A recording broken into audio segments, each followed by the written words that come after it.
This is Dolores Cannon. Let's see what Google says. Dolores Cannon. According to Google Books, Dolores Cannon is a best-selling author and past life regressionist and hypnotherapist who specializes in the recovery and cataloging of lost knowledge. Alright, she died on October 18th, 2014.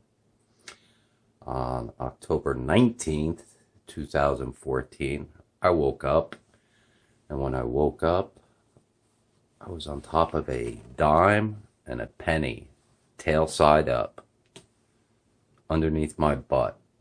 I was like, where did this dime and this penny come from?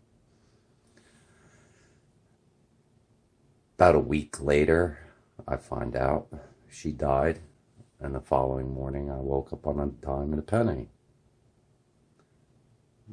October 1st, 2019, 5 years later, I wake up and I'm like, you got to do a book. Dolores accidentally, nothing by accident, came across one of Nostradamus' students, ended up making contact and using Erica Cheatham's book, translated the Nostradamus quatrains. But if you go to the back of volume 3, she never completed the work with Nostradamus, so she created a giant void. And here's the preface.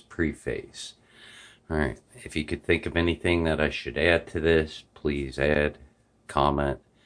This book contains information I taught Dolores Cannon, or was information that had come out in her regression hypnosis sessions. Dolores Cannon had invented a new technique of hypnosis that worked better than any other technique previously used. Dolores will be remembered as the greatest hypnotist. Oh, I have a mistake there already. That was plural. Hypnotist who ever lived. One of Dolores' regression subjects lived a life as Nostradamus' student, allowing her to make contact with Nostradamus and begin translating Nostradamus' quatrains using Erica Cheatham's book.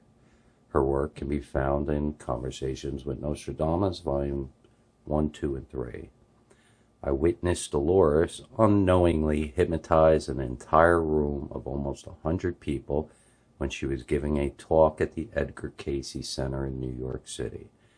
As I sat next to her listening to her give her talk, I became aware that I was feeling very, very sleepy.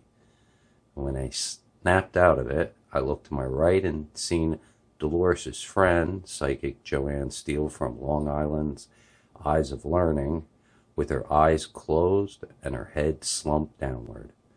When I looked into the audience, I saw a room filled with people under her hypnotic spell. I tapped her a couple of times to get her attention and made her aware that she had the entire room hypnotized. I really wanted to make her tell the room to bark like dogs and flap their arms like chickens, but that would have been for my own amusement. Uh-oh, we got spies.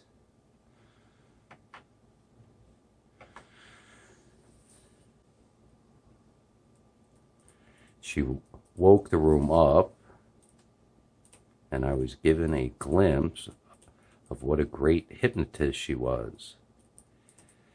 I made her give a hypnosis class in Newark, New Jersey, wherein she hypnotized a student of my choice within 5 minutes.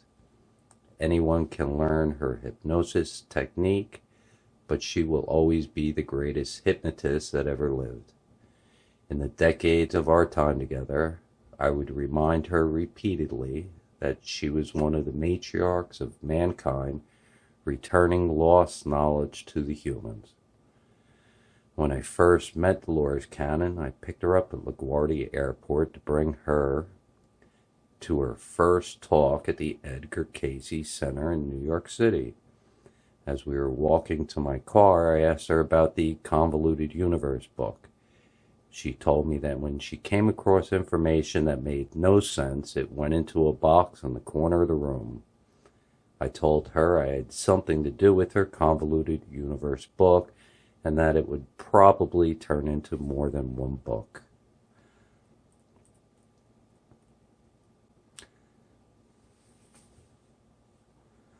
When we were in my car, I asked her if she was using the cloud method technique of hypnotic induction. Dolores became very agitated and began nervously clutching her hands in her lap. Her body language suggested that I was the first person to confront her about her hypnosis technique.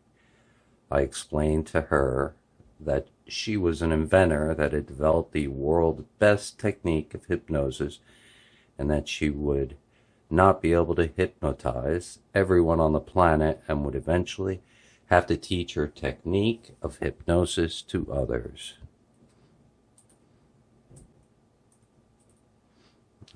Pause. I told Dolores that after all the years of her hypnotizing people, she still didn't get the power that the subconscious had over the body. I told her that people get sick and go to the doctor, where the doctor usually runs tests to find out what is wrong with them. Some people wait days, weeks, months, even years to find out what is wrong with them. Some people never find out what is wrong with them. This is when I told her how to do healing hypnosis using the subconscious.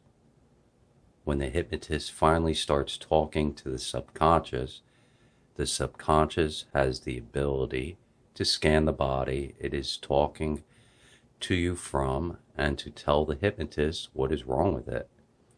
After the hypnotist finds out what is wrong with the body, the hypnotist can ask the subconscious if they can fix or repair the problems with the body. That is how healing hypnosis began. For all the students of Dolores Cannon's quantum healing hypnosis technique classes, what I feel that are the most important steps in healing hypnosis were left out. First, when you are talking to the subconscious, you have to ask if there is anything going into the body that shouldn't be: drugs, alcohol, smoke, foods, bad things, etc. Second, when you are talking to the subconscious, you have to ask if there is anything that the body needs that it is not getting: water, fluids, foods, nutrients, supplements, exercise, good things, etc. As we started to leave LaGuardia Airport, I told Dolores that I was going to tell her a bunch of things and that she might think I was crazy. I told her that everything I was about to tell her was the truth and that they wanted me to tell her these things. She asked me who they were. I told her they are the spirit world guides, councils, 144,000 aliens wearing white robes incarnated on this planet to witness the rapture take place on August 7th, 1972. Same 144,000 in the book of Revelation. The 5 alien races that watch over Earth to make sure humans don't blow up our planet. The 13 billion-year-old shapeshifters that make crop circles, and the time travelers that are visiting our world. I then proceeded to give Dolores Cannon something I nicknamed the wake-up call. When we finally arrived at the New Yorker hotel, Dolores was pale white, her eyes were bugged out open, and her mouth was wide open. In the New Yorker hotel lobby, as she was checking into her room, I told her to look at herself in the mirror and to remember the way she looked. When I left her at her room and told her my first day of teaching her is over, she surprised me by giving me a big hug. The day after Dolores Cannon died, I woke up on a dime and a penny, tail side up, which magically appeared under my butt. 11 was her favorite number. On October 1st, 2019, I woke up with instructions to write a book called Dolores Cannon, using writings of the past and information from Dolores Cannon's regression hypnosis sessions found in her books. All right. That's the first draft of my preface. Anything I should add, corrections, please post comments.